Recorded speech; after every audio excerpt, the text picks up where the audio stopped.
Today, we're going to be talking about the modern theater.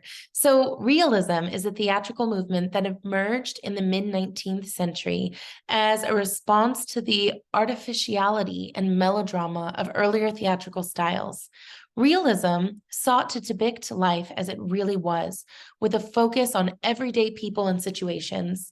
The movement was characterized by a rejection of theatrical conventions, such as the use of exaggerated gestures and declamatory dialogue, and a focus on naturalism and truthfulness. One of the key features of realism is the use of everyday language and dialogue.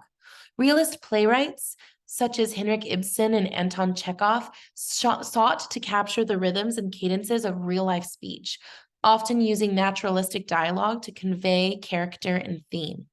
Realism also emphasizes the importance of setting, which many realist plays taking place in domestic settings such as living rooms or kitchens. Realism's counterpart, anti-realism, emerged in the early 20th century as a rejection of the naturalism and psychological realism of realism. Say realism again.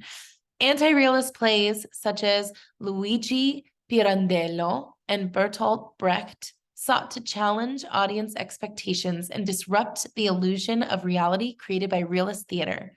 Anti-realism was characterized by a rejection of traditional narrative structures, a focus on meta-theatricality and self-reflexivity, and a willingness to experiment with form and style.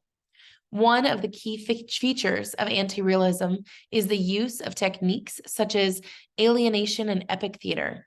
Alienation, also known as Verfremdungseffekt, is a technique developed by Brecht to distance the audience from the action on stage and encourage critical reflection.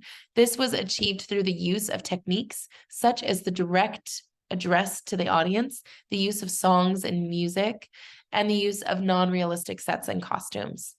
Epic theater, also developed by Brecht, sought to create a historical perspective on contemporary events, often using historical or political analogies to comment on contemporary issues. Realism and anti-realism are two important theatrical movements that emerged in response to different historical and cultural contexts. Realism sought to depict life as it really was, with a focus on naturalism and truthfulness, while anti-realism thought to challenge audience expectations and disrupt the illusion of reality created by realist theater. Understanding these movements can help us to appreciate the diversity and richness of theatrical traditions and their ongoing impact on contemporary theater practice.